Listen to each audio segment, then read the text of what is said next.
Natti taate kakka suusii buna wayya suusii buna dafanii danfisu maasoo dabnaa akkamiin callisu.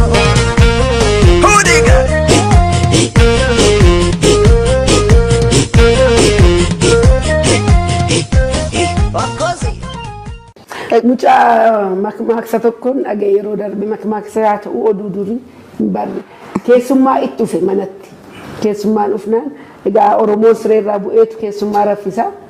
Seerraa bu'aniitu qoba akka rafne ilma isaanii bira raffisanii abbaan manaa bira raffisanii egaa siniif marge malee jaarsi waa hin dhuufanii jaarsi dhuufna abbanatti dhuufanii callisi keessummaa an dubbatanii ammas dabalan abba isaanii dhuufanii callisi hin dubbatanii keessummaa ati ammas dabalaan egaa abba yoo ibe sumarratti illee haa dhuufu malee ani kana caalaan danda'u. Mahali hankeeni callisu keessummaaf kabaja kennu bakka kennu bahar daran amaaraa ta'uu ishee gaaffii hin qabu eenyuyyuu mormu maqaleen kan Tigree ta'uu ishee mormu kan keenya garuu maaf mormama han ajaa'iban yeroo hunda isa waanuma hankeenya waan itti fayyadamanii waan keessummaaf itti fayyadaman lakki hankoodhaan keedhaa muggutii deemu warri immoo qaamni kun ilaallatus immoo isa callisuun dubbii qaba. Hamma yoomiitti callisuun keenya kuni hamma gaa obsis daangaa qabamti hanga yoomiitti callifama sincaala waa'ee siyaasaan beeknu. Ani niifamana godhaache asirratti amaarri jedhee jechuun danda'u. Amaara keessaa namni muraasni jedheera jechuun danda'u. Boondarii kana walga'ee kaasee jedhaanii wal dhageessaniitu hin dhageenye. Gojjamii kaasuu dhageessaniitu hin dhageenye. Walloodhaa kaasuu dhageessaniitu hin dhageenye. Inni namni muraasni jedheera. Isa bicha mootuu ta'in hojii raawwachiiftuun baadeen yookaan adeebbaa kan Addis Ababaa kun na yaachisaa jedhaniiru. Kan Addis Ababaa kun na yaachisaa. Yaaddoo keessa na gashaa. Nina ta'u malee duris jarri nuun kennin. Qabsoo irrattis jarri nuun gargaara. Aawoo uummanni kun nu gargaaree. Uummanni walloo nu gargaaree, uummanni kun jab nu gargaaree, nu cina dhaabbatee akka mootummaa yaalee hoobuu baates akka laafu akka dadhabu godhameera. Gara seeraatti akka deebi'u diinga isaa akka laallatu godhameera. Dhumirratti. Walumaa irratti. Dhumirratti. Eegee nu bitti qabsiisne. Akkam asirra miti qornu. Ammaan gargaarsi warri nu gargaarsuni gargaarsa akkamiidha? Ani ifama naa eenyuyyuu bitee sana ka'ee waqtii sana ka'ee mirga isaatii ofii wajjin dhaabbate ofi gargaaree si gargaara. Akkas. Suluba. Malee si jedhee dhufee waraana. Achumatti amma buraagonni naannoo wal qixxee irratti sarbaan ka'ee ture. Achumaan qabbaneessan deebii tokko malee ka'ee ture. Sana ka'uu maal godhu? Dirrittoo irratti godhu dirrittoo beektaa? Wayyaa suphame jechuudha. Wayyaan suphame asii ennaa odoo asii tarsa asii ennaa odoo asii tarsa akkuma sana ennaan asitti. Ani garuu haasaa isaanii keessaa natti tole Goojjam Gondaroo sabni warri kaan hin jenne warra Finfinnee keessa jiruutu lakkii kan Oromoo nama muraasatu jedhe amma uummanni akka uummataatitti akka naannolee akka naannootti wanti ka'een jiru namoonni dhuunfaa immoo fedhii dhuunfaa isaaniiti kanaan duras haala adda addaa keessa turanii mormanii uummatas tuttuqanii uummatas walitti buusuudhaaf dhimma siyaasaa isaaniitiifis haa ta'udha akkasitti hubachaa jiran malee akka sabaatitti dhufanii akka sabaatitti bakka bu'anii bakka buutota isaaniitiin keenya jedhanii falmineedha. Sirriidha. Kanaaf waliin dhaabbannu malee sabni warri kaa warri Finfinnee keessa jiraatan immoo akka keenya akkoo akka identity crisis qabu.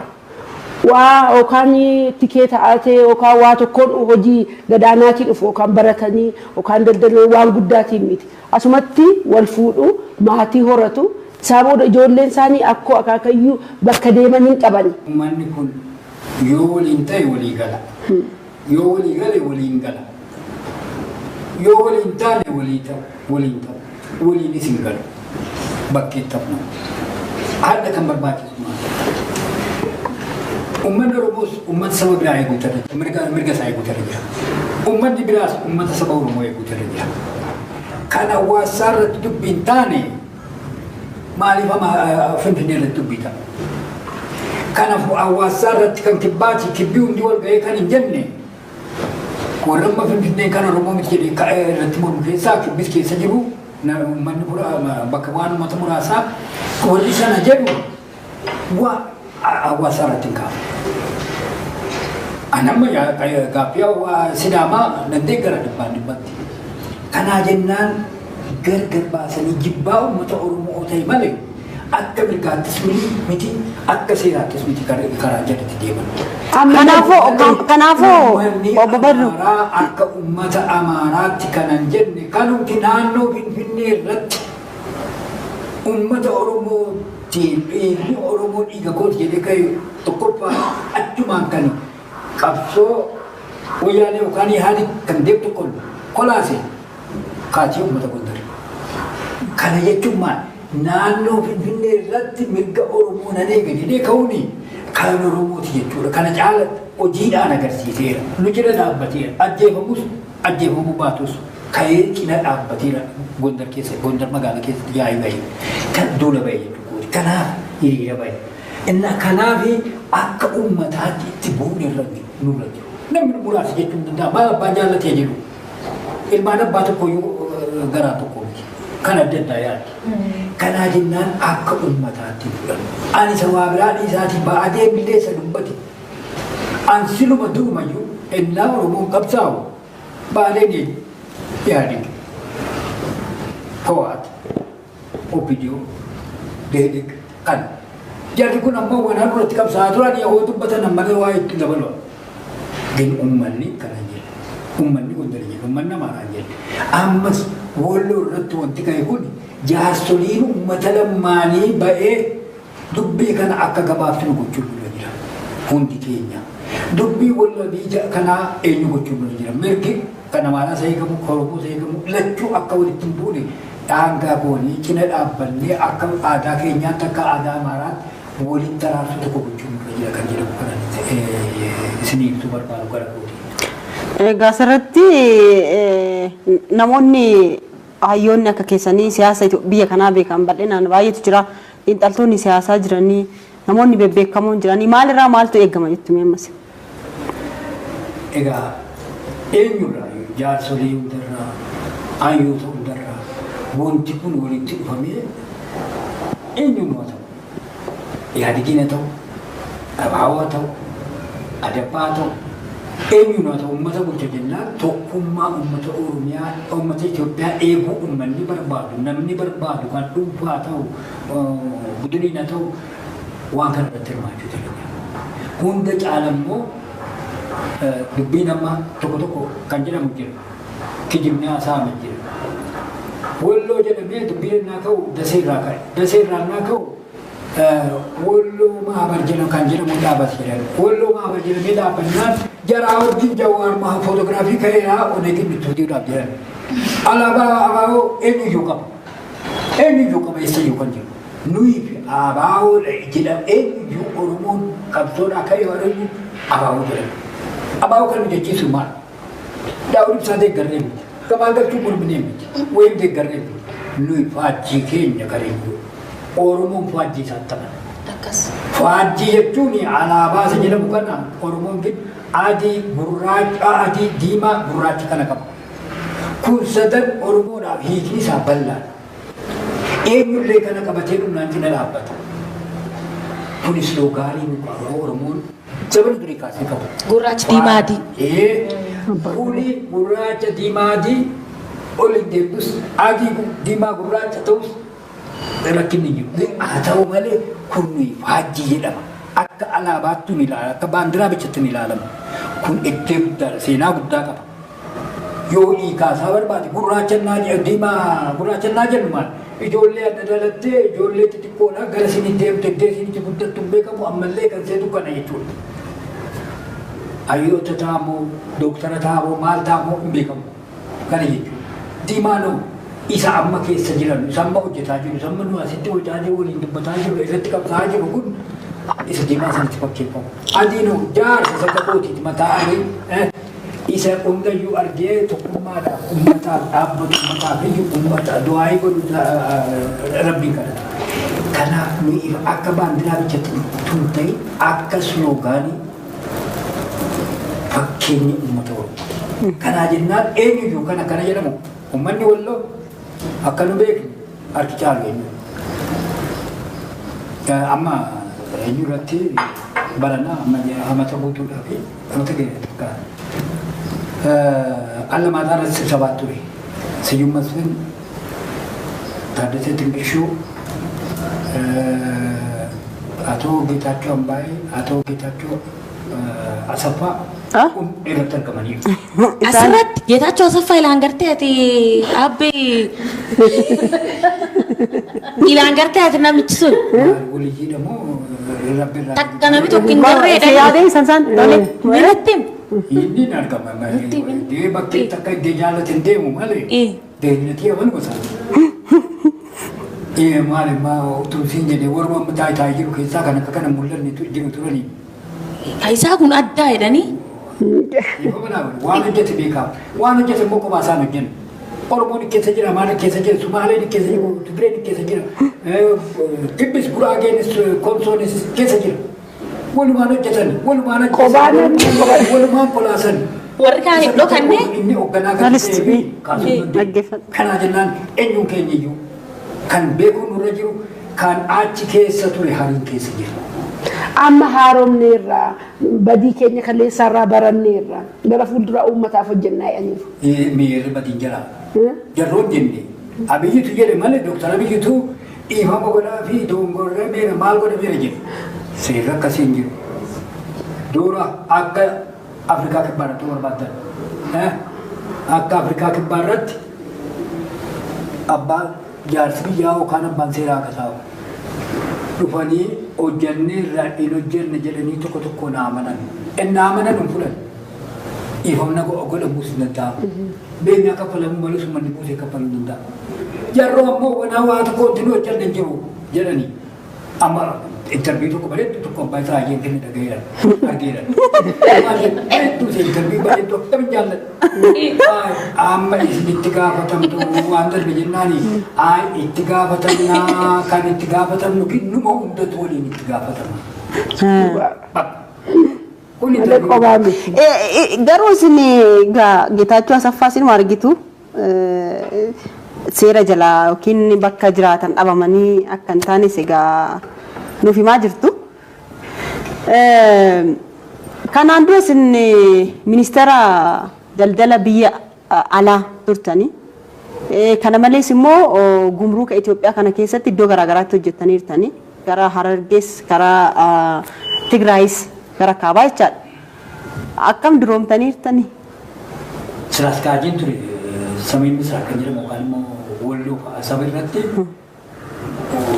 daldala galuu bahu irratti impoortii ekspoortii bakka bu'aa ministeera daldala biyya ormaa irratti ta'eetan achitti hojjetaa ture.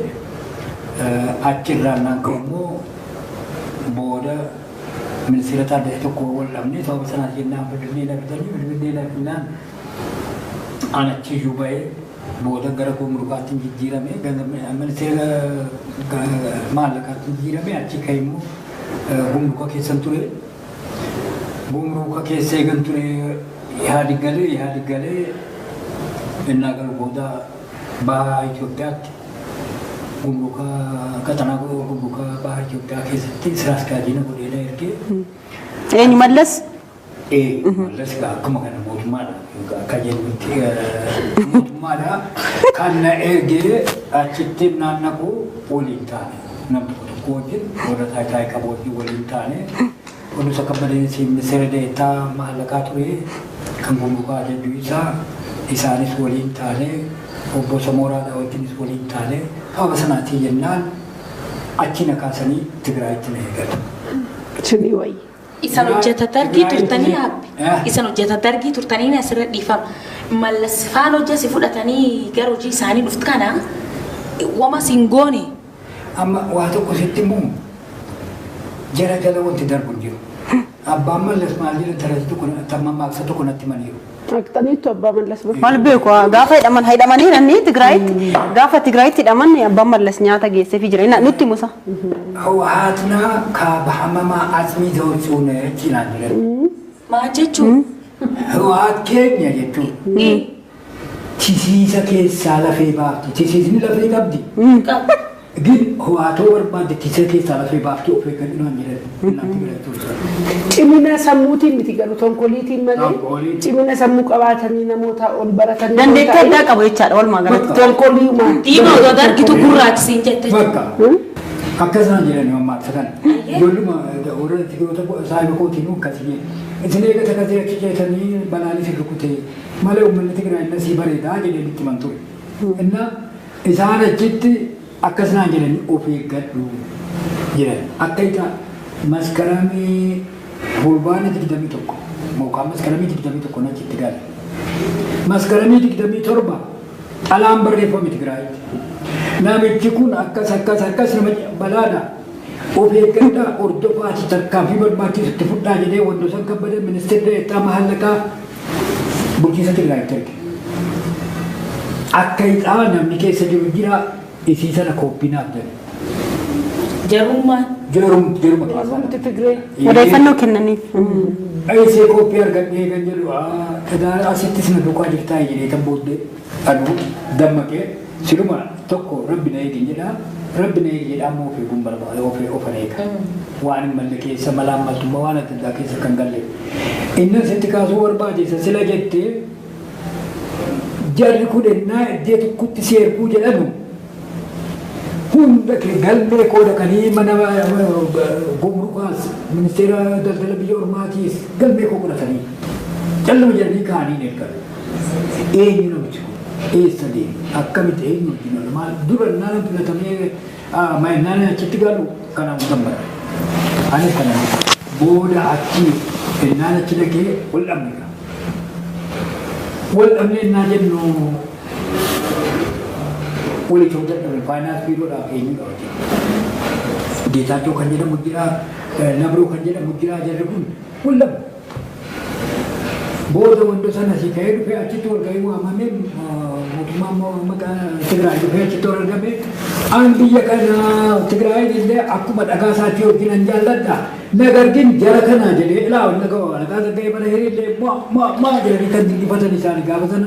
An jarak kana asyik sudah ni tiga lumbar bad. Ani sasi kap so tadi kita dan mula di kap so jalan kamu kan ini. Kalau kaya ini sana dah.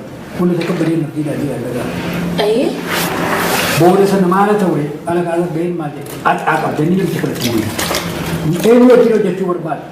Masalah berkali ni. Masalah ke bermaram ni. Masalah ke bermaram kuni. Ogana aku mesti tahu asapa Ethiopia ke seti. Ogana deh nanti kata masalah ke bermaram Tigray ke seti. Ogana deh nanti. Ogana deh nanti kata isanya tu nak kau nanti awak berani sih. Kanan nak untuk kau berbat jadi. Enna bodoh sendiri. Ini serai, rumah kosnya gani akan terjadi ada jualan gani mana tu. Bodoh wah agar etrat wah debar sudah tu mall apa ni. Acuman mu karsin Ethiopia etrat akhir ni te. Etrat karsin sana apa ya dem tu nak ni te. Karsin tu etrat mana terame jijirame Ethiopia tu kegalu tuan anak oke dinagdi. Gato ko mootummaan Ingiliizii keessa House of Lords kan jedhamu jiru warri mana maree keessa jedhamu xayyaaraan Asmaraa deemanii Asmaraarraa Adwaaf Aksumiin to'achuuf barbaadan. Innaa dhufanu doolaara paawundi jiraa jijjiiratanii qarshii Itoophiyaa meeqaa fudhanii dhufan. Natti bilbilanii akkas fudhanii dhufan yeroo akkaminaan jedhani warri raamaa jedhama gara Eertiraadhaa gara eenyutti jedhudha. Warra jiran natti bilbilan akka saantimii tokko fuudhanii galan. Maaliif qarshiin tokko jeegiitti irratti ba'a. Gross domestic product irratti ba'a. Kan inni Eertiraadhaa kenname waan amata keessatti argamu Eertiraadhaatiin shaallagamee ba'ee inni Itoophiyaa kanatti ba'ee oo kan Eertiraa as dhufe as keessa qarshiin heddummatee gatii midhaanii maal godhe? Qaalessa. Akkam galle. Wantoota kan badeen bilbilee siyyummaa sun hin bilbilee maal hin bilbilee halaqaa man atoo Gabroo Asraat pirezidaantiin hin bilbilee yoo maal ta'e isin immoo keessa galtanii seerri mootummaa lakkoofsi 85 akkas isinii jedhu si keessa naannoo keessa galuu hin dandeessan hin galu. Sa'a sadii raamaa irratti tursiise. Booda waan godhatanii moodelii 1985 kan jedhamu jira isaan achi keeyatanii minigaarii kan biraa fudhatanii dhufanii Adawaa Aksumiin to'atanii deemanii galan. Innaa iddee barbaachisu irratti hin qabsooftaa jin amma dandeessutti rabbi ati na eegi jedhaa ati beekumsa gadi kana taanaan maal as ga'uun keessanuu waan ajaa'ibaati dhugaa dubbachuu fi maaliif fireenis irratti waliin kaasaa turre mana maree bakka bu'oota uummataatti sa'aatiin keenyas dhumaa waan jiruuf mana maree bakka bu'oota uummataatti yeroo turtii hangasii turtan keessatti wantoota kaastan hundayyuu evidensii yookiin ragaa guutuu wajjiniin kaastuu gaaffiiwwan kaastan sababa wajjiniin kaastuu ammas akka nutti maa turtan jirtan egaa namoota yeroo sanitti sodaataman ol jedhaniitu ilaaluun namatti ulfaatu isaan wajjiniin falmaa turtanii kana malees immoo mana hidhaa sanattis Tigraayittis hidhamtanii akka uummanni sun immoo isin gaafachaa tures nutti maa turtanii kan isin gaafate keessaa tokko abbaa Mallas Zeenaawiti mee waa'ee sanii nu yaadachiisaa Mallas isa dhugaa dubbanni Addigiraatii ka'ee uummanni agaamee inna nyaachisa singiinatti buraadha mana hidhaatti galaana hidhaatu. Isin beeku ture waa'ee keessan seenaa? Aaneenyu godha kanarratti uummanni agaamee immoo hunda caalaa na beeka maaliif hoo jettee gara Eertiraatiis Eertiraarraas gara kanatti Asiis gara Eertiraatti kontiroobaandii deemu eegaan jedhe uummataan hanga Itoophiyaa akka jirtan eegaa hadhannaa qabamu hin bulchu hin oolchu bor ganama caalbaasiin ba'a. Maaliif hoo jettee dhaqee? Hin gubdanii yeroo sana? Hin gubdanii? Lakkiin gubu caalbaasii baaseen caalbaasiin naan baasu kuma dhibba keessaa 40 kan warra tokkomichi kan warra qabeeti. 40 kana iddee lamatti baaseen 20 dhibba keessaa 20 bulchiisa gandaatiif kan erga. Barcumatti hin biti maalti hin biti uummata qabe sana lafa inni jiraatu. 20 immoo uummaticha sanaafan Itoophiyaa akka Eertiraa asiin galle asii gara Eertiraatti akka hin galle qaban. Sababa sanaatiif uummanni bareechee na beeka. Egaa oon tursiise oon akka seera gumuruufaatti eegee qulqulleeffadhee nu godhe maal na godhe? Dubbi gaddisi. Yeroo hojiidhuma wal fakkaataa Hararittis hojjettanii turtan. Yeroo san ajajni hin turre maaliif egaa kanaan dura warri saamaa turan keessattuu gumruukaan wal qabatee daldala seeraan alaa kana wal qabaneeti kan durooman warri TPLFis haa ta'u warri isaan jala turanis warri qabeenya horatan. Yeroo san ajajni hin turre kana gadhiisii kana qabi kan jedhu hin turre. Akkamitti keessaa baatarre? Inni haadha qabee borga nama caalbaasii akka bahu godhuu akka utuu sun hin dhufin. Yosun dhufee waa tokko hin danda'u. Utuu sun hin ga'in utuu sun. Ajajni hin turre yeroo sana ajajni hin turre. Harargeetti fa'a. Jira garuu dafeen otoo isaanii ajajamatti hin kennin inni guddaan amma waardiyyaa ummatuma godhan. Argitee wattaaddara ramadamanii ummati immoo laatti gaafatamummaa yeroo laattu hagam ilaaliga. Yeroo baay'ee ummanni rakkoo akkasii waa irraatii buttan hin beekan. Oo maal argannees maal waan hojjetu ammas maal qabsiisan. Waa irraatii matta'a malaamaltummaan fudhatanii kun argamnaan immoo sitti meerasi hawaasnaa kaaba hamma asmi zawzuu nachiisi. Waati sita keessaa lafee baastii. Garuu namni waan dhugaa irratti hundaa'ee hojjetu namni sammuu qulqulluutiin hojjetu roonda konfidensiitiin jiraata. Namoonni warri hatan warri dhiigni namaa dafqee namaa imaan namaa harka jiru akkam taa'uun isaanii. Ayiseenu an kana anaamiti kan hojjete an kan na hojjechiises kan na eeges rabbi. Malee namni na eege. Waqtii sana keessa nam tokko miseensa yaadii jalaa bahuu hin danda'u. Waa rabbi si baase malee. Uummanni keenya immoo keessattuu uummanni Oromoo gudeessan utuu afaan qabu utuu arraba qabu arraba kannata. Oleg jedhame amaa jedhame. Utuu arraba qabu arraba kannata. Utuu mirga qabu mirga kannata. Utuu gurra qabu humna kannata. Karaa hundaan deemuu keessaa dhabamu. Kan qo'atee illee amma wanaa kana Sheqaasim kan jedhamu Shemis Baa'uu kan jedhamu ittiin jalli bu'u hin beekamu amma wana. Hamma wanaa du'aniiru jennee saasiyaan ta'e. Mana hidhaa jiru jennee galaan hin dhabu. Daldalanii jedhanii wanta argame ijoollee nyaatiin dhabu. Akka na gammadaa jechuudha. Bakka iddee waan hin beekamu nama tokko miti dhibbaa ol kanan dhiyeessuu kanan danda'u. Zirzirii jira. Gurbaan tokko battee cimaa ture. Dagaa jedhama hamsaa laqaadha. Galgalli ture. Naa bosonni tokko jira galliga'oo kan jedhu jira. Galliga'ee kan jedhamu. Alaa akkanas bosonichi. As jala makiinaan deema. As jala makiina bosona irra ba'ee boombiidhaan nama 54 itti gaddise. Achi na baqatanii jalba'uu jedhamu rasaasaan funaani waan hafe. Utuu barbaadanuu, utuu duukaa bu'anuu, utuu ajjeesuu, utuu duukaa bu'anuu booda amata buutee gatee ka'ee booda mana isaa naannoo mana isaa xaafiin muramee gogaadhaan mukkee xaafii keetiin jechuudha. Ibiddatti qabsiisan naannoo isaatti akka jiru ijoolleen Faatima naan ba'anii dagaan achuma keessatti rasaasa seedhumaa ofii dhugee of ajjeessa. Yareen tokko kanaa jennaan labbitu na jedhe malee namaa miti. Wanti uummata Oromoo Ammoo maal qabdu? Maal qabdu? Maaliin jiraachaa jirtu hojiin keessa maalidha amma? Ani xurataa qabaa. Nam tokko tokkos nan dhaabbadhaaf. Nam tokko tokkos nan gorsaa. Kana irratti kanaan jiraata. Amma Ijoollee meeqa argatan? ta'an uummata Jimmaa bicha miti. Jimmaan caalayyuu uummanni rakkina isaanitti fidu maal jedhu kan akka Harargee kan akka Shawaa kan iddoo adda addaatiin jiru. Amma Harargeerraa wanti tokko amma mana murtii waliigala Oromiyaa jira. Mana irraa fudhate gurbaan tikirichaa tokko mana geessanii namicha hidhanii amata lama seeraan ala hidhamee inni qubaan malee mallatteessuu hin danda'u. Mallattoodhaan mallatteessanii kan isa mallatteessee qarshii 1,140 tiraaktaran bitee jedhee nukaa fuudheera jedhanii somaan qopheeffatan. Namichi kun qubaan malee mallatteessuu hin danda'u. Tokko daldala nama qabu miti caatii ganamaa qabee amma galgalaa jimaa kan qaamu malee waa tokko hin jiru waabbilee dhaban isaa. Mana irraa fudhatanii booda itti murtaa'essan. Itti murteessanii kaanii immoo irraa fudhachuun sodaasan hin turan. Komaandi poostiin hin dhumne komaandi poostiin isa duraa irratti ana baabbilee ana wadaa keessaa nama 26 hidhame qarshii fidii warraan komaandi poostiin kan gargaaru. Baabbilee irratti isa kana qabanii mana isaa keessaa dhaqanii baasanii federaashiin Oromiyaa kan akka komaandar maaltatamaa kan jedhamu bahar argee tokko ganaadha.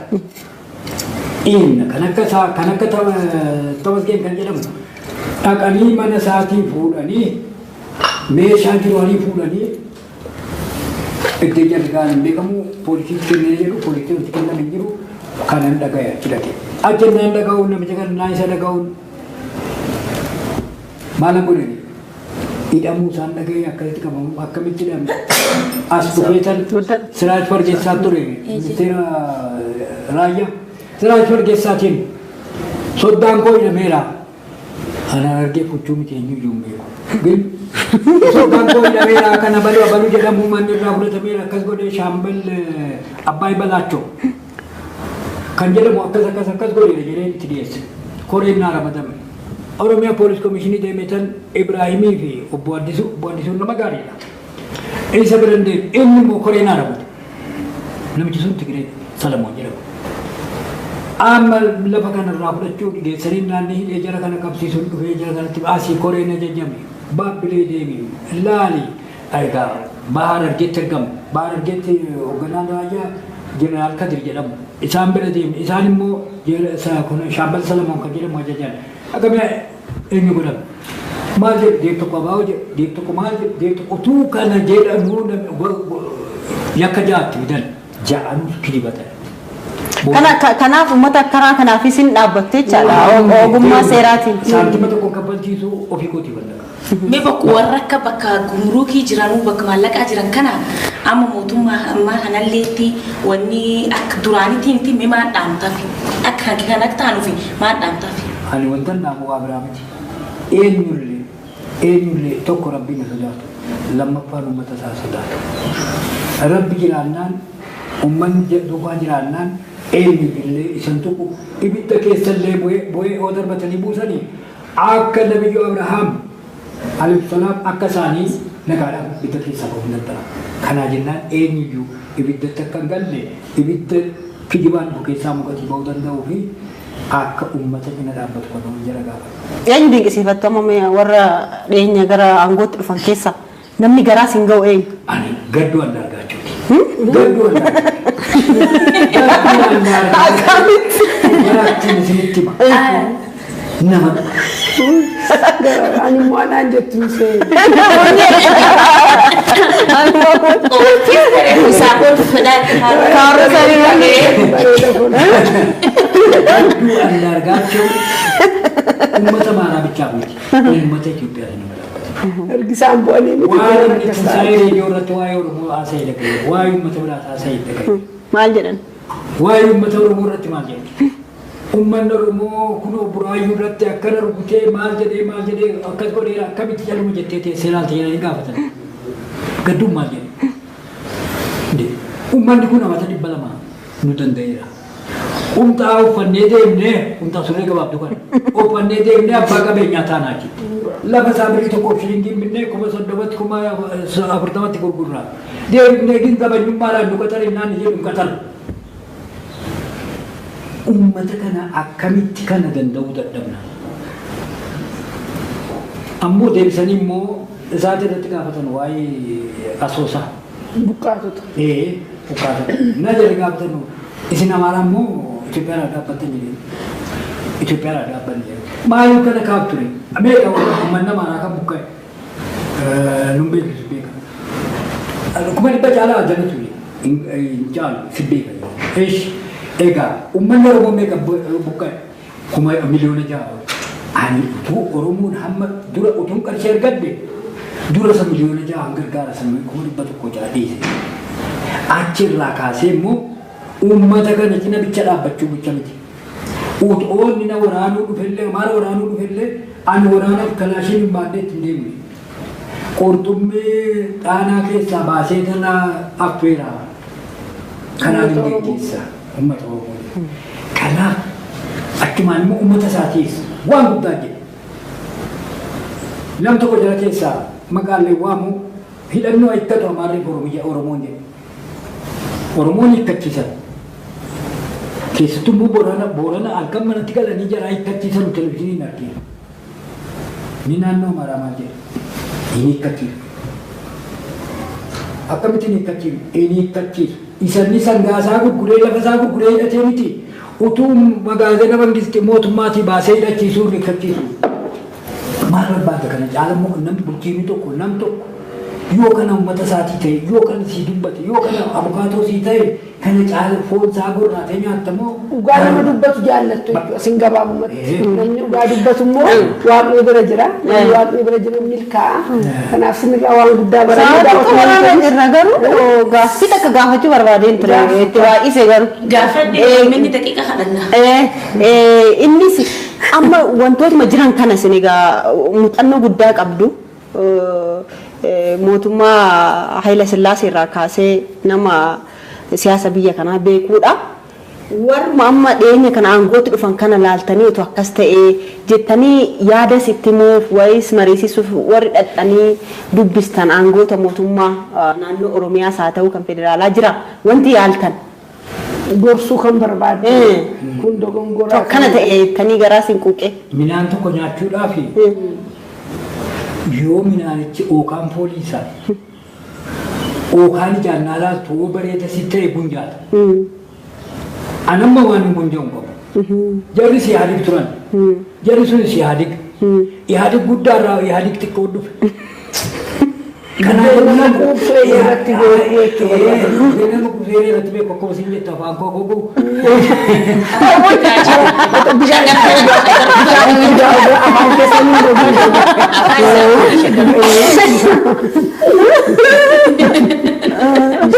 Egaa Kunyeen kaaroo keessan kana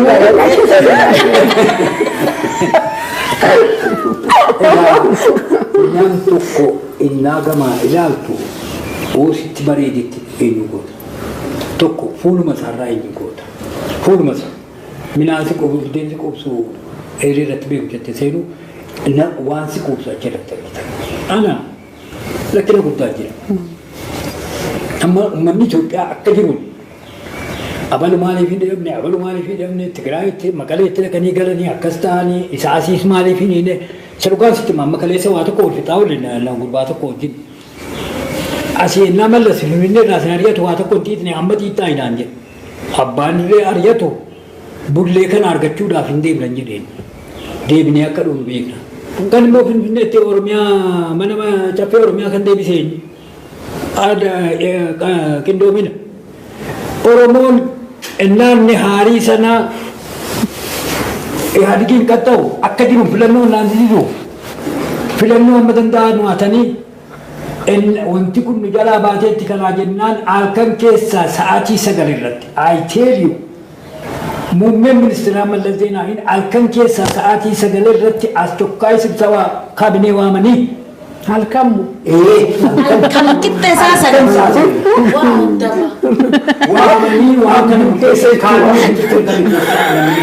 Akkuma yaani taati digdamii afur keessaa bahaa jedhan.